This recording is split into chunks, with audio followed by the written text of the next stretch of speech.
आसतु करवा मयूरासन। मयूरासन करने पूर्व प्रथमे आम पद्मासन रे बसिवा। पद्मासन रे बसिवा परे तापर आम दुई हाथ आगू नहीं दुई हाथर बालांस रे ऊपर को उठा एवं मयूरासन करने पूर्व आमे माने बहुत सतर्कतार सहित करने पड़ी था। मयूरासन करने द्वारा बहुत बेनिफिट मिलता है।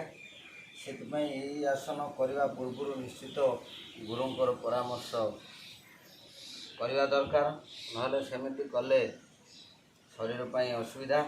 से आपण ये आसन को बहुत सतर्कतार सहित करा जाय थाए एवं ये आसन सबुठारु लाभदायक आसन। ये आसन सबु आसन भितर सबुठारु भल आसन। देखंतु आमे पद्मासन रे रहिले, पद्मासन रे रहिबार तापरे दुई हाथ बालांस रहिबो, तापरे दुई कोहुणी पेटरे रहिला, तापरे आमे धीरे धीरे धीरे धीरे गोड़टा को ऊपर को उठिले